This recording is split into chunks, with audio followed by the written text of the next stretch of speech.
नमस्कार। पत्रकारिता के कैरियर में 40 साल से ज्यादा गुजारने के बाद ऐसा रोमांच तो मैंने कभी नहीं देखा। जी हाँ, मैं बात कर रहा हूँ देश में चल रहे 5 राज्यों के चुनाव की। वो तो चुनाव जो रहे हैं वो 5 राज्यों में, लेकिन पंजाब का चुनाव जिस ढर्रे पर है और जितना रोमांचकारी है, वो शायद बहुत लोगों ने कम ही, मतलब उनको याद होगा। मुझे तो कम से कम याद नहीं है। और मैं उनसे भी पूछ लेता हूं जो चुनाव को पिछले 30 सालों से ज्यादा से एक बारीक नजर से लगातार और मुसलसल देखते रहे हैं। जी हाँ, मैं बात कर रहा हूं यशवंत देशमुख जी की, सी वोटर्स के संस्थापक। और यशवंत देशमुख जी तो इस मतलब रोज के स्तर पर बहुत सारा काम करते हैं। बहुत बहुत स्वागत है यशवंत जी आपका नवोदय टाइम्स पंजाब केसरी में। पंजाब के चुनाव को लेकर के हम जब भी बात करते हैं तो हमारे चेहरे में एक रोमांच आ जाता है और वो लगता है कि यार क्या होगा।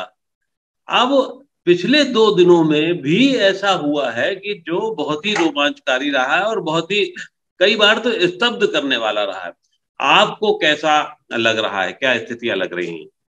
देखिए, पंजाब इस समय सबसे ज्यादा, अगर इन सभी चुनाव में अनप्रेडिक्टेबल आप कहें, तो सबसे ज्यादा मैं कहूंगा कि पंजाब ही है। कारण उसका जी। यह है कि इतने ही उठापटक और एक एंटी इनकम्बेंसी के सेंटिमेंट के बीच में मुख्यमंत्री बदला गया और ऐसा लगा कि वो मुख्यमंत्री बदलना एक मास्टर स्ट्रोक है। फिर मुख्यमंत्री बदल के खुद ही उस मास्टर स्ट्रोक की ऐसी तैसी कांग्रेस ने कर ली।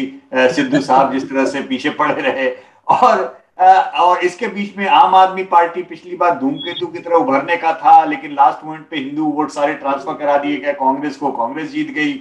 और कप्तान साहब बदल दिए गए। अब इतनी नाटकीयता हुई है कि जब ट्रैकर में आम आदमी पार्टी की लीड हमारे में दिखना शुरू हुई, तो हमें खुद भी एक बार थोड़ा डर ये लगता रहा कि यार पिछली बार भी बोला था, इस बार भी बोल रहे हैं, कहीं गड़बड़ ना हो जाए पिछली बार की तरह से ये लोग अपनी लीड को जीतने में कन्वर्ट करा पा रहे हैं कि नहीं करा पा रहे हैं। और इन सब नाटकीयता के बीच में 3 महीने पहले अकू जी, हम लोग तो भारतीय जनता पार्टी की कहीं बात भी नहीं कर रहे थे। आप 3 सीट जीतना छोड़िए, हम तो 3 सीट में ये भी नहीं बोल रहे थे कि ये लोग लड़ाई में भी होंगे 3 सीटों में।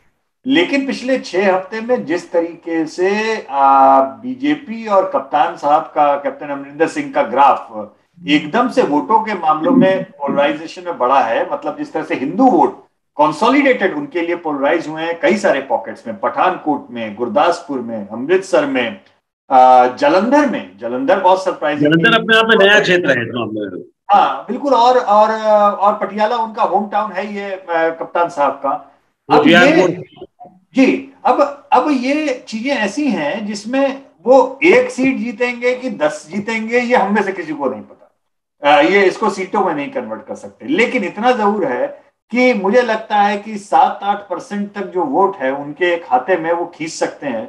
और वो कंसंट्रेटेड पड़ेंगे इन जिलों में, तो इन जिलों में कई सीटों पे 20% 30% तक भी वोट पा सकते हैं कई सीट्स पर। और एक अंदाजा मोटा ये है कि 30 सीटों पे तो अच्छी लड़ाई कर लड़ेंगे वो लोग, और 15 सीटें ऐसी हो सकती हैं जहां पर हिंदू बहुल सीटें, जहां पर दरअसल वो नंबर 1 नंबर 2 की लड़ाई में भी है। तो ये अपने आप में एक अजूबे की तरह से एक नया फैक्टर आ गया जो हमने गिनती में ही नहीं रखा था, और अब एकदम से लग रहा है कि कप्तान साहब गुगली मार रहे हैं। और वो गुगली से कौन आउट होगा ये बड़ा विचित्र है। कांग्रेस का नुकसान हो रहा है, क्योंकि 5 साल पहले कुछ यही हिंदू मतदाता थे जिनके कारण कांग्रेस जीती थी। किंग मेकर हिंदू वोट था 5 साल पहले, और अगर वो जा रहा है वहां से छिटक के बीजेपी की ओर, तो स्वाभाविक सी बात है कि कांग्रेस का उसमें नुकसान हो रहा है।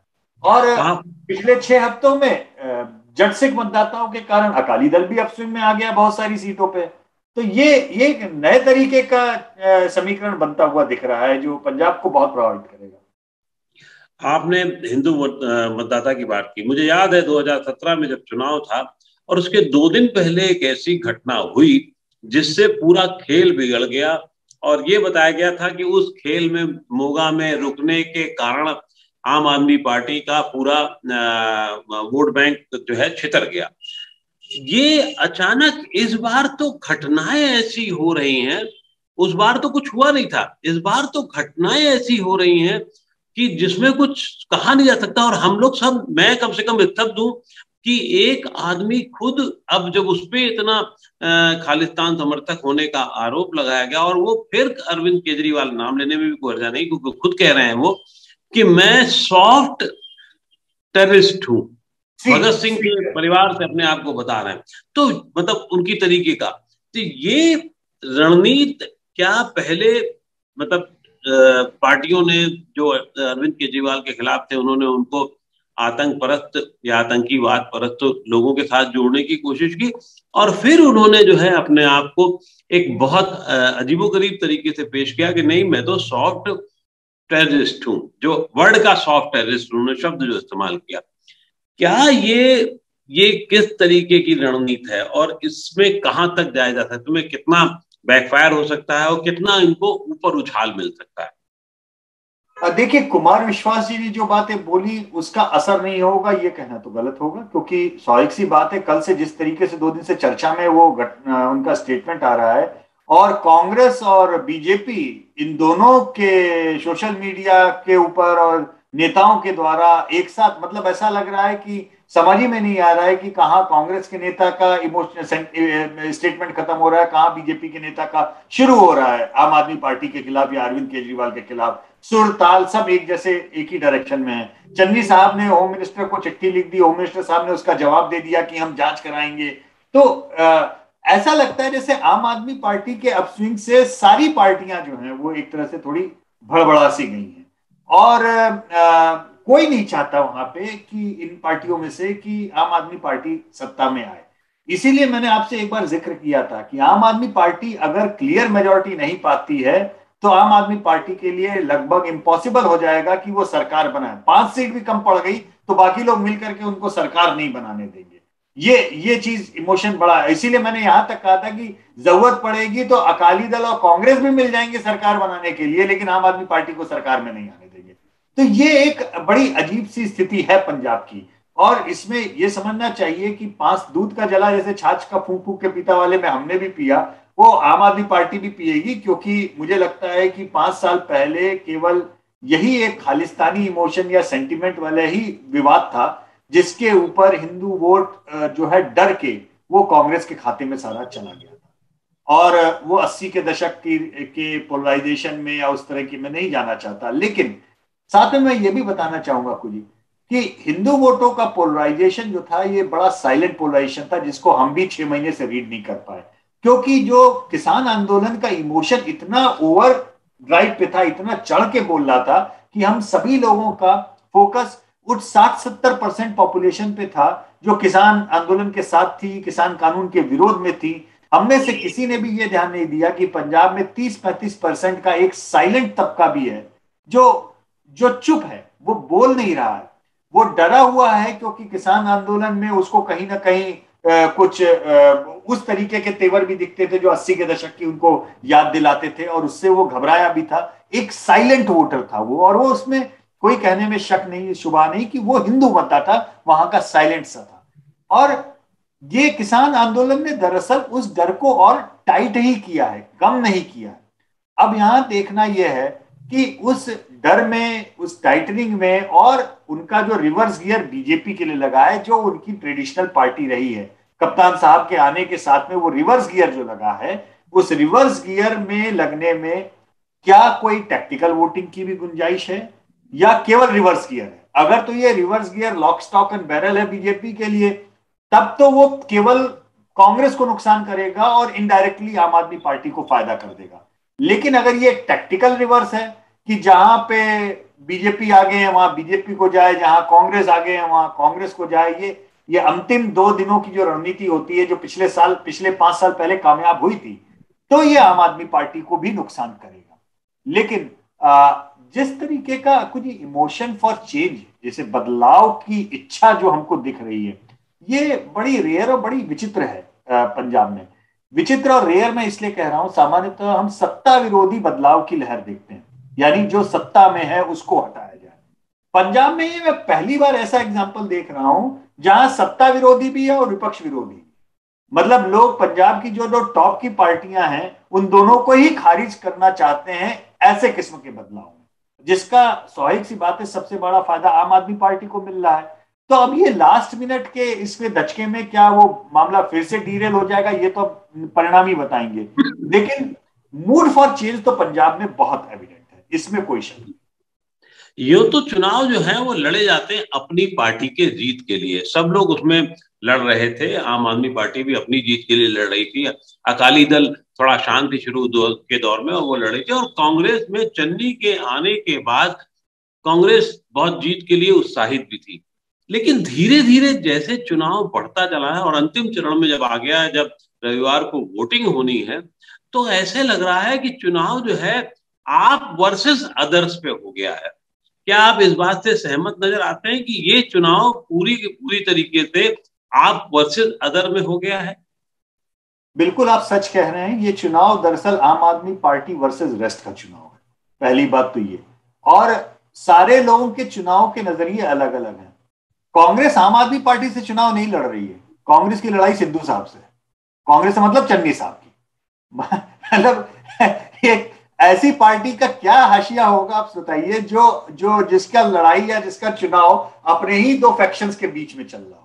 तो ये तो भी इतिहास में अजीबोगरीब होगा मेरे ख्याल से, कांग्रेस के इतिहास में शायद ऐसा कभी नहीं हुआ होगा। वो गुटबाजियां हुई हैं कांग्रेस के इतिहास में, इसलिए नहीं हुआ क्योंकि कांग्रेस एक मामले में ऐतिहासिक रूप से बड़ी अच्छी रही है, वो रहा है सेंटिमेंट की। जीतने के लिए सब तैयार एक साथ लड़ जाते थे और चुनाव जीतने के बाद में जम के सिर्फ डबल होती थी कि किसको क्या मिलेगा, और पूरे 5 साल भी सिर्फ डबल चलती थी। लेकिन कांग्रेस के नेताओं की एक खासियत थी कि वो जीती हुई बाजी को गुटबाजी में हार तक पहुंचा दे, ऐसा कभी नहीं होता था।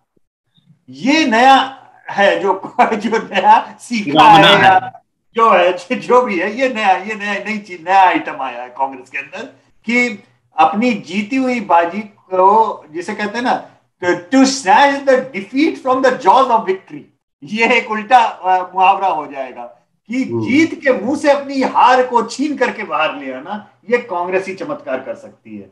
क्योंकि चन्नी के आने के बाद में तो लगा था कि गया इलेक्शन, ये तो कांग्रेस दोबारा स्वीप कर जाएगी, और आज कांग्रेस की हालत देखिए। तो चन्नी साहब बेचारे केजरीवाल से नहीं लड़ रहे हैं, वो सिद्धू से लड़ रहे हैं, पहली बात तो ये।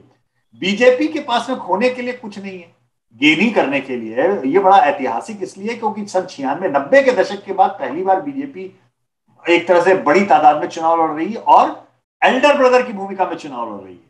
यानी जो उनके अलायंस पार्टनर हैं वो कम सीटों पे चुनाव लड़ रही है, बीजेपी 65 सीटों पे चुनाव लड़ रही है। तो ये उनके लिए ये चुनाव दरअसल अपनी खोई हुई जमीन को वापस लाने और 2024 या कहें तो 2027 की तैयारी के चुनाव है।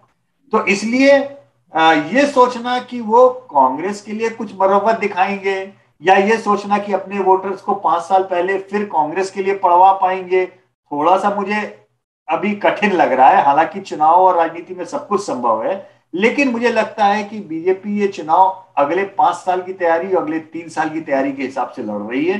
तो हिंदू वोटों का उनका कंसोलिडेशन मुझे नहीं लगता कि वो डाइल्यूट करना चाहेंगे, क्योंकि उससे मैसेजिंग उनकी भी गड़बड़ हो जाएगी। ऐसे में अगर कांग्रेस का नुकसान होता है और वोटों के मामले में अकाली और बीजेपी को फायदा होता है, तो ये लड़ाई दरअसल आम आदमी पार्टी के लिए और फायदे का सौदा ना हो जाए, मतलब क्लियर कट। क्योंकि अगर कांग्रेस डाउन जा रही है और अकाली और बीजेपी के वोट बढ़ रहे हैं इंडिविजुअली, अकाली के पास में जट सिंह जा रहा है, बीजेपी के पास में हिंदू जा रहे हैं और कांग्रेस की कीमत पे जा रहे हैं, तो ऐसे में अनलेस की बहुत ही जबरदस्त सीट दर सीट की फाइन ट्यूनिंग कांग्रेस, अकाली और बीजेपी के बीच में हो, वोट ट्रांसफर करने की, जो माफ कीजिएगा हो भी सकता है लेकिन बहुत लॉन्ग शॉट होगा। क्योंकि 5 साल पहले वो स्ट्रेटेजी नहीं थी, वो लॉक स्टॉक एंड बैरल संघ वालों ने, आरएसएस वालों ने अपने पूरे वोट उठा करके कांग्रेस को शिफ्ट कर दिए थे आम आदमी पार्टी के रूप में। उसमें कोई सीट दर सीट वाला हिसाब किताब नहीं लगाना था। ये मामला सीट दर सीट वाला अगर होगा, टेक्टिकल होगा तो, और वो करना it's too late in the game, करना मुश्किल होगा। मुझे लगता है कि आज भी शायद आम आदमी पार्टी पोल पोजीशन पे है पंजाब में इलेक्शन के पहले, और उसमें कोई बदलाव की संभावना मुझे फिलहाल नहीं दिख रही है। अंतर केवल इतना है कि इस पूरी जो भी पिछले 72 घंटे की कंट्रोवर्सी हुई है, इस कंट्रोवर्सी से क्या आम आदमी पार्टी मेजॉरिटी के नीचे रह जाती है, मेजॉरिटी क्रॉस करती है, ये एक प्रश्न है। और अगर आम आदमी पार्टी को सत्ता में आना है तो उन्हें हर हालत में मेजॉरिटी क्रॉस करनी पड़ेगी, क्योंकि अगर वो मेजॉरिटी क्रॉस नहीं करेंगे तो बाकी सारे लोग मिल करके उनको सत्ता से नीचे रोकेंगे। बिल्कुल ठीक कह रहे हैं कि आप आम आदमी पार्टी को सत्ता में आना है तभी ये संभव हो पाएगा। लेकिन अ, अगर हम आम आदमी पार्टी की रणनीतिक स्थितियों को देखें तो पहले उन्होंने दिल्ली मॉडल को लाए और दिल्ली मॉडल को लाने के बाद में वहां पर अपनी डिलीवरीज को गिनाया, फिर उन्होंने फ्रीबीज बांटने की बात को और बढ़ाया, और अब जब वो उसमें घिरते नजर आए, यहाँ पर घिरने की इनको कोशिश की कुमार विश्वास और भारतीय जनता पार्टी द्वारा आतंकवाद को लेकर के, तो उन्होंने बहुत ही अजीबोगरीब और अचंभित कर देने वाला ये बयान दे करके एक स्ट्रेटेजिकली अपने आप को ऊपर रखने की कोशिश की है।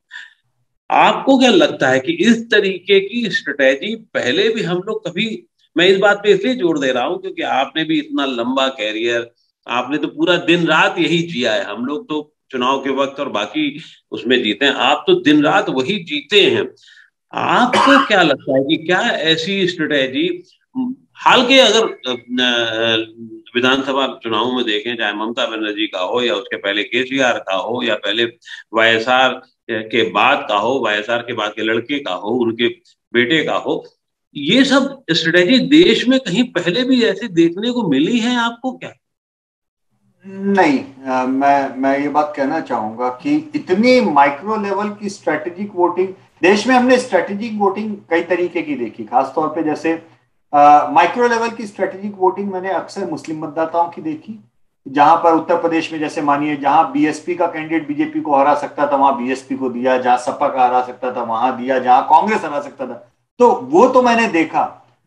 लेकिन तीन चार पार्ट वो कम्युनिटी बेस्ड स्ट्रेटेजिक वोटिंग है, और कम्युनिटी बेस्ड स्ट्रेटेजिक वोटिंग एक हद तक हिंदू मतदाताओं की पंजाब में पिछली बार देखी थी, लेकिन वो कम्युनिटी बेस्ड इतनी थी कि उनको क्लियर था कि हमको इनको हराना है और इनको जिताना है, एक एक मतलब आपको रोकना है और कांग्रेस को जिताना है। आज की तारीख में वो धुंधला इसलिए हो रखा है कि अगर वो उनका ये मैंडेट या उनके दिमाग में सोच भी होगी कि हमको आम आदमी पार्टी को रोकना है, आज की तारीख में उन्हें ये क्लियर नहीं कि हमें जिताना किसको है, क्योंकि कोई भी पार्टी पोल पोजीशन में नहीं दिख रही है। कांग्रेस की अपनी समस्याएं, अपनी एंटी इनकम्बेंसी है, सिर फुटअव्वल है, वो सिर फुटअव्वल के चलते तो सिद्धू साहब की खुद की सीट फंस गई है। मतलब आज की तारीख में सिद्धू साहब की फंसे नजर आ रहे सीट हैं। फंसी हुई है, सारी रिपोर्ट यही आ रही है। चन्नी साहब की 2 में से 1 सीट फंसी हुई है, रिपोर्ट ये भी आ रही है। ठीक है, तो ये तो चन्नी और सिद्धू एक ही दूसरे को पूरी तरीके से निपटाने पे लगे हुए हैं। तो ऐसे में पोल पोजीशन किसको वोट देगा? दूसरा, हिंदू वोट का वापस बीजेपी के लिए पोलराइज होना, बीजेपी को रिजर्जेंस में देखना कि नहीं वापस को, कि that is there natural party of choice. जब पंजाब में हिंदू हितों की राजनीति तो बीजेपी ने ही की और किसी ने की नहीं, तो एक वो है। अकालियों को जाने का सवाल नहीं उठता, वो हिंदू वोटर्स का हो सकता है कि जहां पे अकाली और आम आदमी पार्टी का सीधा कंटेस्ट हो वहां पे उनको हराने के लिए अकालियों के पक्ष में उस जगहों पे चला जाए। ये मैं स्ट्रेटेजिक तरीके से हो सकता है कि मैं देखूं, क्योंकि अकाली और बीजेपी ये साथ में चुनाव लड़ चुके हैं कई बार, और बहुत सारी सीटों पे उनकी नीचे की यूनिट इधर और उधर अपने हिसाब से एडजस्ट करती रही। तो अगले 24 से 48 घंटे क्या ये सारी पार्टियां नीचे के लेवल पे इस तरीके का ये एडजस्टमेंट कर पाएंगी, करेंगी, ये एक बड़ा सवाल है। दूसरा, बीजेपी ये एडजस्टमेंट क्यों करेगी? क्योंकि क्यों करना चाहिए? क्योंकि अगर बीजेपी का एम ये है कि हम अपनी पार्टी खड़ी करें, हम अपने वोट बढ़ाएं और 2024 और 2027 के चुनाव की तैयारी करें, तो अपने ही को ही डाउन करने की स्थिति बीजेपी शायद मुश्किल होगा वो चीज करना। लेकिन स्ट्रेटेजिक वोटिंग होती है, इसमें कोई शक नहीं। क्या इतने माइक्रो लेवल पे स्ट्रेटेजाइज हो पाएगी, इसमें मुझे शक है। और क्या ये इज इट, जिसे कहते हैं ना, is it too late in to the game, क्या ये काफी लेट नहीं हो गया है इस तरीके की किसी अंडरस्टैंडिंग या उसको करना? ये चीज एक एक एक अपने आप में प्रश्न चिन्ह है। तो देखना होगा। अगर तो आम आदमी पार्टी सत्ता से नीचे रह जाती है, 5, 7, 10 सीट कुछ भी अगर ऐसा होता है, तो हमें मानना पड़ेगा कि ये केवल और केवल कुमार विश्वास का स्टेटमेंट और उसके बाद का रिपल इफेक्ट है।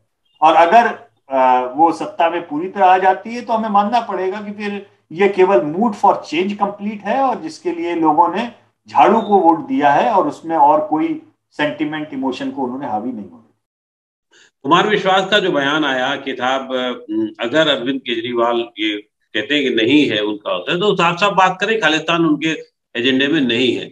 लेकिन वो उनकी रणनीति है, उनका पुराने संबंध है और फिर नई दोस्ती दुश्मनी का खेल है, वो एक अलग मामला है। लेकिन आम आदमी पार्टी के साथ एक अच्छाई है जो मुझे नजर आ रही है अभी, कि जो उसका वोट बैंक था या वोट परसेंटेज था, चन्नी यानी कि कांग्रेस, भारतीय जनता पार्टी का उठना और अकाली, तो ये सब जो वोट चन्नी का गिरना, भारतीय जनता पार्टी का उठना, अकाली दल का उठना, तो ये कहीं ऐसा तो नहीं लग रहा है ये तीन लोग एक दूसरे के वोट काट करके ऊपर उठ रहे हैं और उनका वोट, जो आम आदमी पार्टी का वोट बैंक है, वो एक लगभग स्थायी के लेवल पर है। और अगर वो ऐसा होता है तो तय बात है, जो पास पास पास वोट वाली जो हमारी वो है चुनाव व्यवस्था है, उसके बाद तक तो फिर तो जो अभी तक एनालिसिस हो रही है, मुझे तो लगता है उस हिसाब से अगर पहले ही ये कहा जा रहा था कि आम आदमी पार्टी को 45 सीटें वगैरह वगैरह हो, तो मुझे लगता है या तो फिर 45 पे होगा या फिर वो 80-85 पर भी जा सकता है, जिस हिसाब से अगर यही है सिस्टम। नहीं, आप सही कह रहे हैं, आप पूरी संभावना है, आप कह सकते हैं इस बात को, क्योंकि ट्रैकर में अगर आप देखें तो एक साल में कभी भी आम आदमी पार्टी का वोट 35% से नीचे जाता हुआ नहीं दिखा। 34% उनका बना था, ऊपर की साइड में 41-42 तक गया, नीचे की साइड में 34% तक गया। एक एक 6 हफ्ते का एक समय आया था चन्नी साहब के बनने के बाद में, जब वो 30% पे आ गया था और कांग्रेस का वोट जो है 36-37% पे दिखने लगा था, लेकिन उसके अलावा नहीं गया। तो आपका कहना बिल्कुल सही है कि आम आदमी पार्टी का वोट तो लगातार अपने 35, 36, 37 वो हमेशा उस डायरेक्शन में अपवर्ड में बना हुआ है। कांग्रेस गिरी है, जो 36% तक गई थी वो घट के बीच में नीचे आई, ऊपर गई, वो उसमें जिगजैग मूवमेंट हो रहा है। तो ये जो कांग्रेस, अकाली, बीजेपी, कप्तान साहब और बाकी लोग, ये लोग दरअसल जिस तरीके से इनके वोट आपस में एक दूसरे को शिफ्ट हो रहे हैं, इसमें डिफॉल्ट फायदा अगर आम आदमी पार्टी को मिले तो मुझे कोई आश्चर्य नहीं होगा, नंबर एक। नंबर दो, स्ट्रेटेजिक तरीके से कॉन्स्टिट्यूंसी लेवल पे ये सारी अपोजिशन पार्टियां अपने वोट एक दूसरे को शिफ्ट कराएंगी, संभावना हमेशा अनंत रहती है, लेकिन ये मुझे अभी कम लग रही है, क्योंकि ये इतना ज्यादा पानी बह चुका है अब, मुझे नहीं लगता कि उसका शायद अभी एट द 11th आवर इस तरीके की स्ट्रेटेजिक वोटिंग वो करा पाएंगे और उसका कोई असर हो पाएगा। मुख्य चीज ये है, मालवा तो पूरी संभावना है कि आम आदमी पार्टी जैसा कि स्वीप करे। अब माझे में अगर वो सीटें बड़ी जीत पाते हैं या नहीं, और मालवा में कुछ सीटें और जीत पाते हैं कि नहीं, ये मेजॉरिटी में आने या उसका नहीं होगा। लेकिन उनका ग्राउंड स्वेल, हम एक साल से लगातार बता रहे हैं कुछ जी, ground swell, vote for change का ग्राउंड स्वेल बहुत बड़ा है, उसका सबसे बड़ा लाभ आम आदमी पार्टी को है। और अगर ये ग्राउंड स्वेल वोट में कन्वर्ट हो जाता है कल, तो हो सकता है कि उन्हें किसी भी तरीके की उठापिटक की जरूरत ही ना हो। मैं आपकी बात से पूरी तरह सहमत हूं। क्या भारतीय जनता पार्टी जिस तरह से काम कर रही है, वो आप जो कह रहे हैं कि वो या तो आप कहिए 27 की लड़ाई लड़ना है या आप कहें कि 24 की लड़ाई लड़ना है, आम चुनाव की लड़ाई लड़ना है, क्या भारतीय जनता पार्टी इतना माइन्यूटली काम करने की स्थिति में आज है कि वो जो आपने कहा कि एक एक सीट पर काम करके अपने वोट बैंक को कहाँ किस खाने में फिट करे, ये संभव है हो पाना? भारतीय जनता पार्टी का तो पार्टीगत रूप से तो नहीं कह सकता, लेकिन हाँ, उनकी मातृ संस्था अगर संघ वाले लग गए तो वो कराने की स्थिति में है। वो लोग काफी हद तक माइक्रो मैनेज कराने की हैसियत रखते हैं, हिम्मत रखते हैं, लेकिन अभी जबकि सारा डेट टू इन पंजाब में खासतौर से जहां एक डर भी है, एक सार्वजनिक रूप से सामने ना आने की बात भी है हिंदू मतदाता की, वो उसके मद्देनजर भी कराने की हैसियत रखते हैं। लेकिन वो कराना आसान 5 साल पहले तब था जबकि उनको एक साइड से दूसरी साइड में सीधे जाना था। एक तो ये अंतर है। दूसरा ये है कि हमें ये बात समझना पड़ेगा कि अभी उनकी लड़ाई या उनका फोकस अपनी पार्टी को वापस चढ़ाना, अपने हिंदू वोट को वापस लाना, सारी ताकत उसमें लगी हुई थी। तो मुझे ये कॉन्ट्राडिक्टरी लग रहा है कि इस समय जहां उन्होंने अपनी सारी ताकत लगाई कि नहीं, हमें अपनी पार्टी खड़ी करनी है, 30-40 साल में हमने इतनी सीटें लड़ी ही नहीं थी, अब हम लड़ा रहे हैं, तो उसके बीच में से एकदम से ये कॉन्ट्राडिक्शन आना कि नहीं नहीं साहब, इन सीट पर जो है अकाली को सपोर्ट कर दो, इधर जो है कांग्रेस को कर दो, इधर कप्तान साहब को कर दो। ये मुझे थोड़ा सा लग रहा है कि ये उनके गेम प्लान से मैच नहीं कर रहा है, ये मुझे लग रहा है। तो ये बीजेपी को या संघ को ये तय करना पड़ेगा कि आखिर उनका मेन एम क्या है। उनका मेन एम अभी आम आदमी पार्टी को रोकना है या अपनी पार्टी को इवेंचुअली खड़ा करना है। इन दो निशानों के बीच में जो है वो मामला थोड़ा सा गड़बड़ लग रहा है। और अगर मेरी समझ आप मुझसे पूछेंगे, जितना मुझे लग रहा है कि मुझे नहीं लगता कि वो इस बार बहुत स्ट्रेटेजिक वोटिंग करके अकालियों को या कांग्रेसियों को जिताने के मूड में होंगे। इस समय शायद वो केवल और केवल 24 और 29 के हिसाब से जितनी लंबी लाइन खुद की खींच पाए उसके लिए तैयारी करें।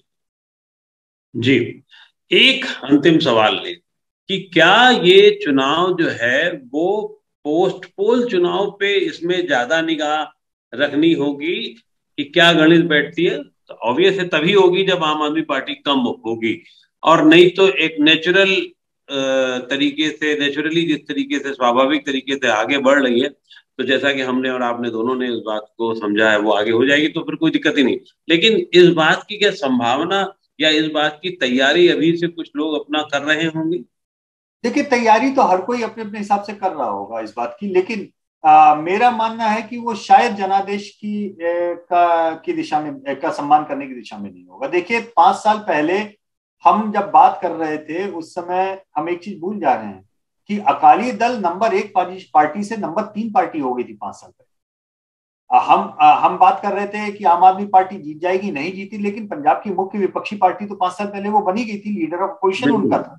बाद में उनके विधायक टूटे, ये सब एक अलग विषय है, वो आजकल सबके टूटते हैं, हम सब जानते हैं किस तरह से तोड़े जाते हैं, उस पर हम विचार नहीं करेंगे। लेकिन पंजाब में जितनी सत्ता विरोधी लहर कांग्रेस के खिलाफ है, उतना ही सत्ता विरोधी लहर अकालियों के खिलाफ है। हाँ, तो इसलिए जनादेश जो है वो दरअसल बदलाव का जनादेश। अब वो जनादेश की व्याख्या अगर ये हो जाए कि आम आदमी पार्टी तो साहब मेजोरिटी से दो सीट नीचे रह गई, इसलिए बाकी लोग मिलकर सरकार बनाए, तो मुझे लगता है कि वो जनादेश की सही व्याख्या कुछ नहीं है। जनादेश की सही व्याख्या यही होगी कि अगर आम आदमी पार्टी सिंगल लार्जेस्ट बनती है तो लोग उन्हें सत्ता में देखना चाहते हैं, लेकिन अगर बड़ी तादाद में ऐसे भी वोट हैं जो आम आदमी पार्टी को रोकने के लिए पड़ते हैं, तो कहीं ना कहीं ये भी देखना होगा कि किस तरीके से उन्हें अपनी राजनीति या अपने पॉलिटिकल ओरिएंटेशन में उन्हें कैसे अपने को ट्विस्ट करना पड़ेगा कि उनकी इमेज, या उनको बार बार जो डर लगता है कि कभी भी खालिस्तानी या जो इस तरीके की सक्सेशनिस्ट मूवमेंट वाले जो सेंटिमेंट है उनके साथ में उनका जुड़ाव है, तो वो जुड़ाव भी उनको देखना पड़ेगा कि लोग उस जुड़ाव के लिए वोट नहीं देंगे आम आदमी पार्टी को, लोग बदलाव के लिए वोट। देखिए, जनादेश दोनों तरीके से हमें परिभाषित करना पड़ेगा। जनादेश अगर बदलाव का आता है तो ये बदलाव का जनादेश है, सबको स्वीकार करना पड़ेगा, और आम आदमी पार्टी को भी ये समझ में आना पड़ेगा कि ये जनादेश खालिस्तान के सेंटीमेंट को हाथ रखने के लिए नहीं है। लोग उनको इसलिए वोट नहीं दे रहे हैं कि वो किसी भी किस्म की खालिस्तानी सेंटीमेंट को अपने साथ में अटैच होने दें या उस दिशा में जाएं या उसको समझें। तो ये दोनों ही लोगों को अपना पंजाब बहुत ही सेंसिटिव राज्य है, हम जानते हैं, इसलिए राजनीतिक रूप से ये गंभीरता सबके अंदर आनी पड़ेगी कि वो जनादेश को किस तरीके से मीट करते हैं। बिल्कुल, अब देखना ये होगा कि आगे किस तरीके की चीजें मोड़ लेती हैं, कहाँ क्या होता है, लोग किस तरीके से समझते हैं। स्ट्रेटेजी तो हर आदमी अपनी तरीके से करता है, लेकिन रणनीति जहां तक जानी चाहिए वहां तक जा पाती है, नहीं जा पाती है, देखना बहुत ही रोचक होगा। बहुत बहुत आभार यशवंत जी आपका कि आपने इस बहुत ही गूढ़ विषय को थोड़े तार हम लोगों ने मिल करके उसको आपने उसमें खास तौर से एक अलग करने की कोशिश की। बहुत बहुत आभार आपका। बहुत बहुत धन्यवाद।